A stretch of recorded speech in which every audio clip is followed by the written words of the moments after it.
If you find yourself struggling with social media, this summer social series is for you.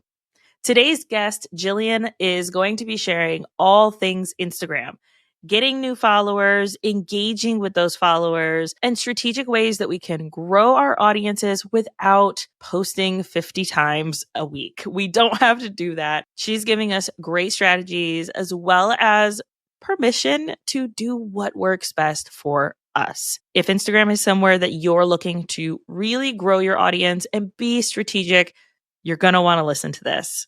Please join me in welcoming Jillian to the podcast.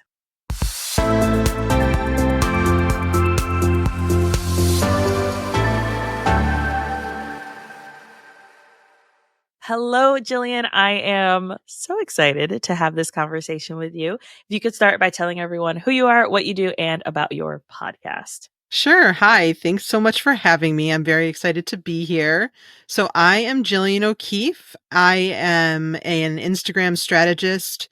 I work mostly with bookish people and I help them create content that is going to help them build their following in an authentic way so that they're not spinning their wheels, lost, feeling like they're just putting out content that doesn't do anything for them. And then my podcast is Medium Lady Reads, which I co-host with my friend Erin Vandeven. And it's all about books, which is why it's titled Medium Lady Reads.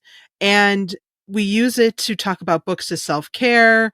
And we are huge on pushing the library because while it is wonderful to buy books, and I do buy books, it is also wonderful to support your local library for yourself and for those individuals who can't afford to buy books. So we talk books, we talk things about why you want to use a library, holds lists, all of those good things. And you can find us anywhere you listen to a podcast. We are there. And if we're not, please let Alicia or I know and we will get on there ASAP. Yes. I love listening to your podcast, not just as someone who loves to read, but also someone who thoroughly enjoys the library, especially with kids.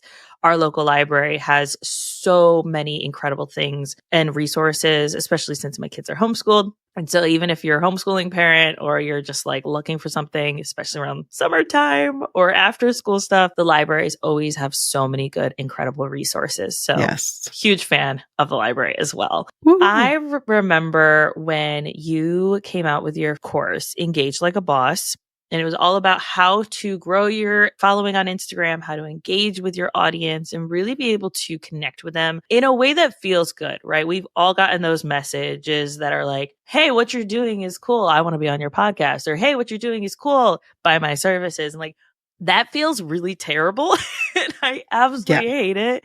And as content creators, whether we're authors or podcasters or business owners, it's important that when we're connecting with people on social media, we are being social. So I remember getting your course, Engage Like a Boss. And at that point, I was just launching my second podcast with my sister, Two Sisters in a Cult. We have since pod faded, but you guys can go listen to those. And we were able to, within 3 months, grow our following from 0 to over 2,000 followers. And in that time frame, having people reach out and say, oh my gosh, when is your podcast coming out? Like, we were priming our audience to really be able to be excited about the content from someone that they'd never heard of before, right? That was the whole point. And I remember using the exact strategies that you have in your course and being able to connect with people. We had people coming out of the woodwork saying, oh my goodness, I've been in a cult too. Are you guys going to have guests on? And then within the first 2 weeks of launching our podcast, we had over 200 downloads. And that was, we were like, what? This is crazy. And so that really showed me that when you are connecting and engaging with your audience in a way that feels really good and aligns with your values and also isn't really creepy, that it can really make or break your audience. And obviously Instagram has changed so many things as they do since 2019. So with that in mind, what are some myths? Maybe let's start there. What are some myths that people are thinking about when they are approaching Instagram and growing an engaged audience there? So I find that one of the biggest myths people get stuck on is thinking that they have to have this huge following. 10K used to be the special number because of the getting the link in stories, but now I even think that it's, wanting to be bigger than that. And that is just 100% false. You can have a following of, let's really be modest here and say 100 to 200 people. If you're engaging with them and you're connecting with them, and by engaging, I mean, in stories and in DMs and their photos and pictures that they're sharing. If you're connecting with them in that way and you have 100 to 200 people, those people are going to be primed to buy. They're going to love you. They're going to want to connect with you, and they're going to want to buy what you're putting out, whatever it is, and listen to your podcast if that's the case, if that's what you're looking for. You don't want to have this huge following where you have 10,000 people, but only a few of them. That might look good for somebody to just pop onto your profile, but in the bigger picture, that is not going to look good when you are not getting any engagement on your photos and you're putting out a picture and, you're only getting a few likes. And I know Instagram is tough right now with how they're providing likes and comments and getting in front of people, but you can tell the difference between when somebody isn't, has 10,000 followers or more and only is getting a few likes and comments versus somebody who has a couple hundred and is only getting a few likes and comments. It makes a difference for sure. Yeah. And I think that's such a great point, right? I don't think TikTok helped in this regard, It's right? true. That's true. Because people grew huge followings, and I'll see people, in the bookish space, because I like to hang out there as well, where they'll say, 25,000 here, but then they'll say 1.2 million followers over on TikTok. And I think that has caused people to really feel like, well, who's going to even see my content? And then you add in the fact that we're competing with silly content, entertaining content, some educational, but not really. Like, I feel like so much of, as I'm scrolling through my reels, granted, it's the algorithm tailored to me, I understand that. But a lot of it is like animals because my kids are into animals, maybe some content that is geared towards readers, maybe some content for business owners. But I'm not seeing a lot of podcaster content, even though the majority of my audience is podcasters and I'm engaging with them pretty regularly. So I'm curious, like, are there things that maybe it's a myth that podcasters are not getting seen right now? I know that there are some brands that are pushing for reels and TikToks as if it's a podcast when it's actually not. So, like, how do we show up better, as content creators? So I think it comes down to, number one, creating a schedule that you can be consistent with and that isn't going to make you feel burnt out, because and going along with the myth category, one of the biggest things I hear is that you need to, and you hear gurus say this constantly, you need to post 5, 6, 7 times a week. And I'm not saying that's going to hurt you if you do those things, but it's very difficult to do that and maintain all the other things you have going on in your life. So I always say having a busy posting schedule is not necessary, that if you can post twice a week and be consistent about that is most important. So in order to do that and to show up, you want to come up with a schedule for yourself. So I know people probably get turned off by the idea of having to create a content schedule when you're already creating a content schedule for your podcast or whatever. But if you take the time to, even if you're just writing a one-liner and you do this at the beginning of the month, you then can just quickly pop in and see what you need to create.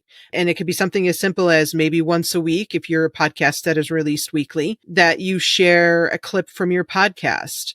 If you're somebody who doesn't release weekly and you are releasing once every other week, you can do maybe funny memes and put that out there that are related to your niche. If you are stuck and you're feeling like you can't post anything, you can write and post all about yourself. It doesn't necessarily have to be podcast specific. It can be your behind the scenes, what your office looks like, what your favorite drinks are, what you do to get away from your desk and, open your brain. But putting all those things out there allow people to connect with you further. It allows you to attract more people, because if your podcast, like mine, is about reading or yours is about podcasting, and somebody just knows you as that, they may not feel fully connected to you. Whereas if you're sharing personal little tidbits, they might actually feel like, oh, wow, I actually know a little bit about what Alicia's talking about. I know books. So, maybe I do have a connection with her. So that, in a roundabout way, is kind of how I would get myself out there more and in front of more people. Yeah, I honestly, and this is just coming from managing so many clients' social medias who are podcasters, the ones who do better are the ones who talk about other things other than their podcast. Like, yes, my job is to promote their podcast and talk about their podcast, but that's only going to reach their audience right now, right? For the most part. And a lot of that content doesn't really do well. So you have to be looping in more content that is relevant to you, that is more personality driven, even if it's B-roll content, right? Like there are ways to go about this. I remember recently I did a 8-episode batch recording. Now that was a lot. I am never doing that again. I enjoyed watching that on your stories, to be completely honest. Right. So and I got so much feedback and interaction from my stories of just, hey, this is what I'm doing. This is how I'm doing it. This is what I prepared last week. This is what I prepared last night. I had to do my hair. Here's the things that I had to do to get ready to batch record. Here are each of my outfits. All right. Here's what I'm doing for this one. Let's go. And then as I was recording it, I just had my phone off to the side doing a hyperlapse. So that way I had B-roll content that I can use later. And I was able to use that. And I was like, oh, okay, this can be easier. I don't think that it has to be as complicated as we maybe feel like it has to. Like we have to show up like everyone else. It's like, if you're already creating content, how can you make the most of that content?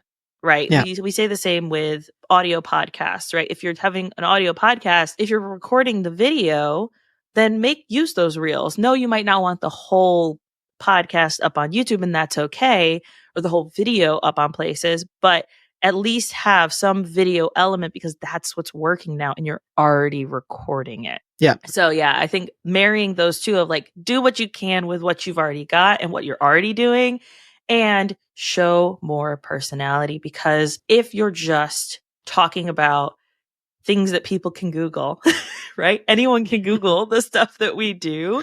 Yeah. They can DIY it and figure it out. They want to learn from us though. But it's our personality and us that brings them in, not the content. That's right. Wow, Absolutely. okay, Alicia did that crazy thing. That's what it is. Yes. People want to know people. I put out a post last week, I think it was, last week or the week before, and it was all about the 3 myths of Instagram. So it was interesting that you asked me that question. But one of them, one of the myths is that, your profile should be all business. And I had 2 or 3 people reach out to me and say that the only way that they will follow someone on Instagram is if they can go to their profile and actually connect with them, meaning they see what the person is about, that they have something in common, that there's more interest there than just the base business or base person there.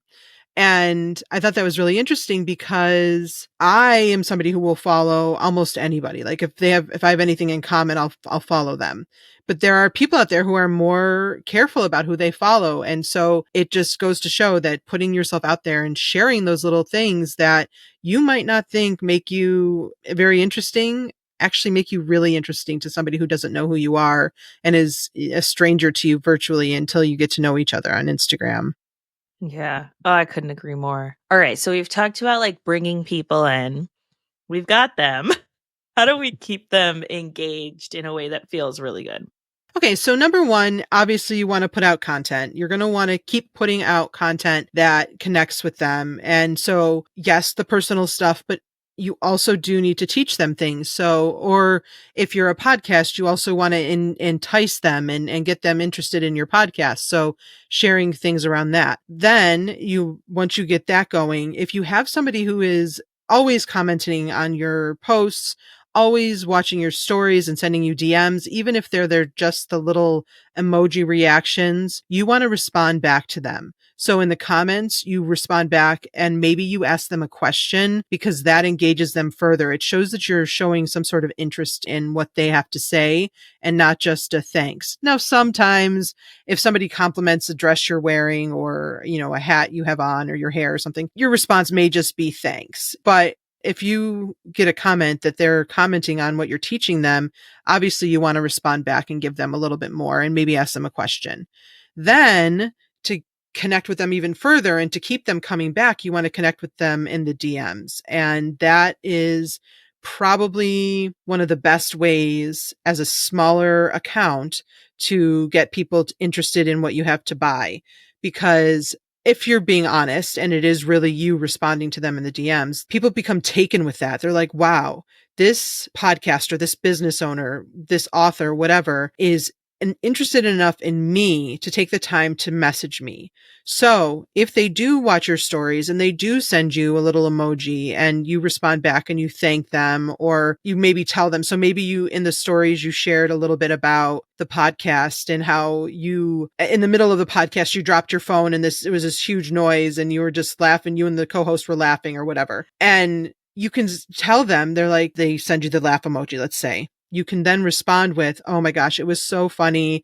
Thanks for listening. I can't believe I did that. And then usually when you do something like that, you'll either get a heart back or they'll start connecting with you more and respond back to you. And then you start the conversation and you just keep that going. And I know it may come to a point where you're unable to do that for everyone, because let's say you do grow and you do get several thousand followers and you're just like, well, what do I do then? You just keep doing your best. You're not going to be able to connect with everyone. Not everyone's going to want to be connected with.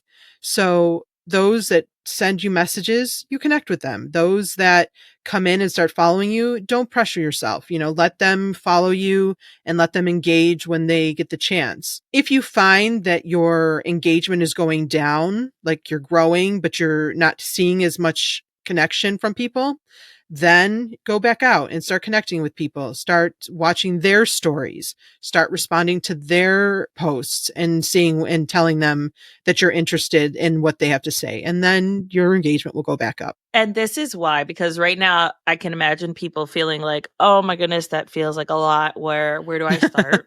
Right? Yeah. And this is why I love your course, because you literally have it listed out 15 minutes a day. Here are the things to do.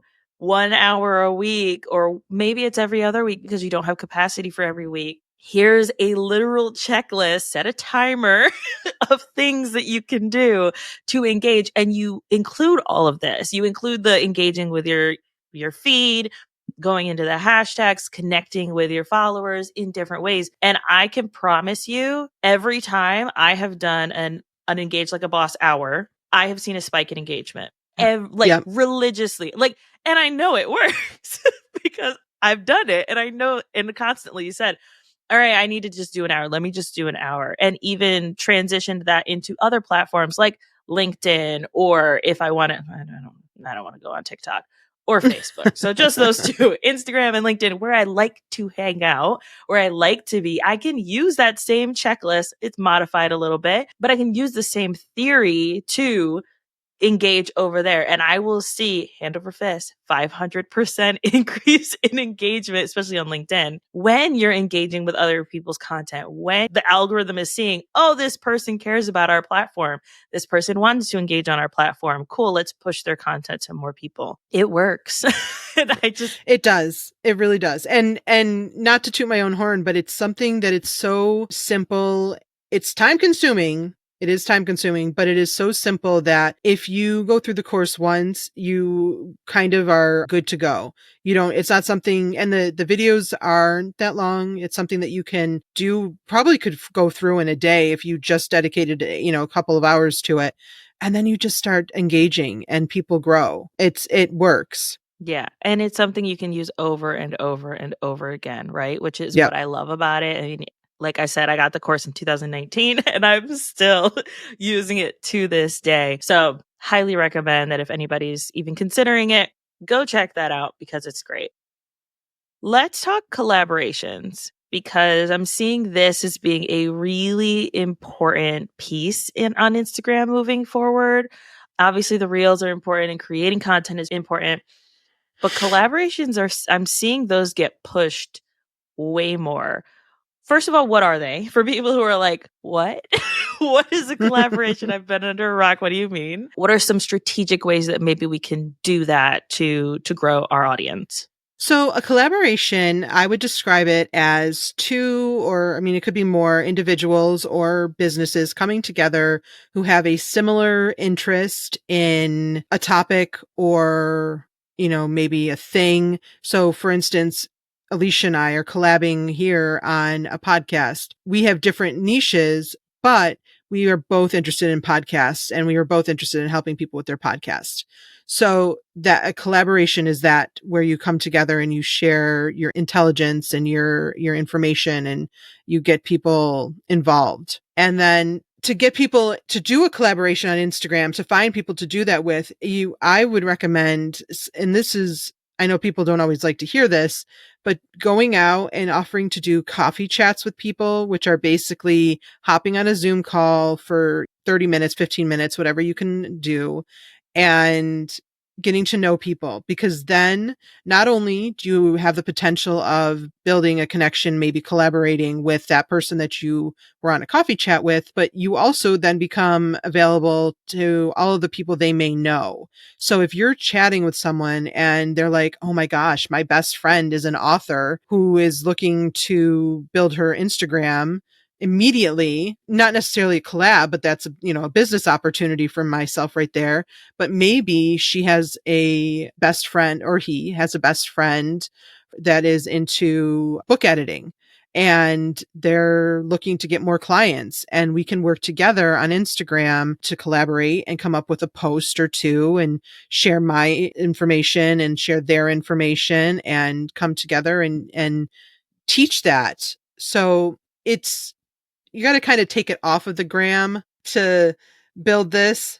But I think that there is a lot of value to it when you actually put yourself out there and you're trying to get to know people, because there's so many people in the world and you'll never get to know all of them. And the best way to do that is with those coffee chats. And I myself am at fault for not doing them very recently. Every time I do, I love them. I get to know more people and I get connections. And not only that, you can find yourself saying to that person years down the road, hey, I just saw that you were talking about such and such. Could you connect us? And most likely, if you've built a connection there, they're willing to do that. And then you can just come together and build what you're going to build. I cannot express how important it is to create connections, especially like you don't even have to do coffee chats. You could literally just use your podcast as a way to connect with people that you want to collaborate with. I recently got a potential client in my inbox from someone who was on my podcast 2.5 years ago. Like, that's amazing. That is how long I have been in their world. We follow each other on Instagram, and they were able to send me someone who's a client of theirs who was like, oh no, I know someone who does podcasting. Let's go talk to Alicia. That's amazing. And like that is just podcasting, right?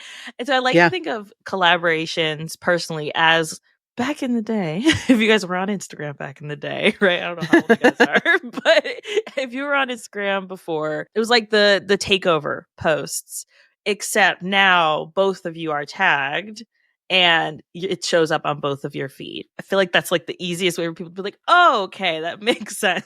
Yeah. See, I guess I was taking it into more a more difficult way, but yes, logistically, that is exactly what a collab is. Yes. Yeah. And then that way it shows up not just on your feed of like, oh, they did a takeover post on my feed. Cool. But like you're showing up on their content as well. And I saw someone do this recently. I thought it was a really out of the box kind of way to do this, but I'm going to a reader event next March, and two of the influencers, yes, I'm so excited.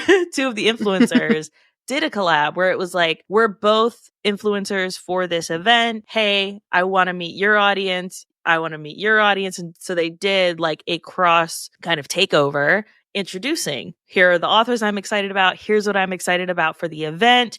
don't forget to buy your ticket. Here's the code to use to get 10% off your ticket, right? So like it was a great way to bring people together, and instead of being like, oh, we're in competition because we're both influencers and we're both trying to get traction for our code. No, it was about, hey, we're both going to be at this event. We loved meeting each other. Here's some things we're excited about and we have similar interests. So let's do this together. And I love the collaborativeness of it that comes It's with being true. able to create something like this. And I've even done this for podcast episodes where maybe the graphics aren't, because my brand is very, I would say, aggressive in like reds and blacks and grays and stuff like that. And so not everybody's going to want that on their feed, which I understand. So I try to make sure that it's the lighter gray or the white background that I invite them to collab on, since it will show up on their feed. And so doing that, even for podcast episodes, you can do it with reels, you can do it with posts, and being able to invite them to collaborate. They can obviously decide if they want to or not, but using that as a way to get in front of their audience, and they don't even have to share the podcast episode because it automatically just goes onto their Yep. feed as well. So Yep. I think it's a win-win all around. And I think it's definitely worth considering, especially as Instagram seems to really want people to do collabs like that. Yeah, Instagram is more and more trying, as much as I feel sometimes they're trying to indirectly pulling people apart. I do feel like they are pushing to have those collabs. They want you to tag the person and they want you to invite them to, I guess they call it collaborate on it with them, but it's their way to bring people together, I guess.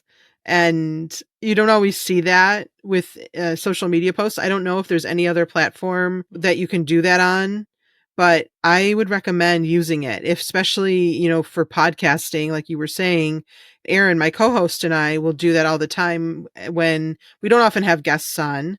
But when we have had people on with us, our Buddy Reads friends, we always make sure to tag them so that, like you said, it just shows up on their feed and it's super easy to just then share to their stories or however they want to share. And the other thing is, and I think this is important, if you don't want it to share to your story, or rather to your feed, you can say no. You don't have to accept the collaboration. Now, I don't encourage that unless, you're being tagged and you have nothing to do with the post. But if you're somebody who's super particular about your feed, maybe you don't want it in there, you can say no. Mm-hmm. Yeah, there's always the option, right? And that's okay. But I think that it's a great way to at least start getting more eyes on us, right? Especially as we're having these conversations, we're connecting with other people. Let's bring it back to social media and stay connected, not just with our guests, but also potentially their followers as well.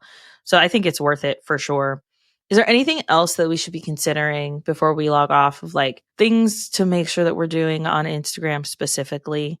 A lot of what we've talked about has been very particular to Instagram, but is there anything else that we need to consider? I think one of the big things that you hear a lot about is our hashtags. And people are saying you shouldn't use them, and others are saying you should. I would like to say to still use them on your posts.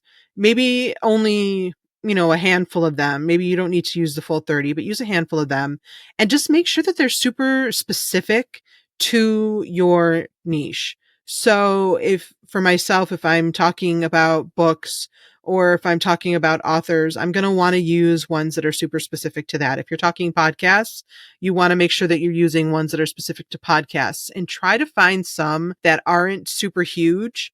So maybe looking for ones that are under 100,000 posts tied to it. I still think that they make a difference, especially if you're writing a post that doesn't have a lot of keywords in it. I think that it can still help you get found in that hashtag. If you're looking for how to actually find hashtags, that is also in my Engage Like a Boss course.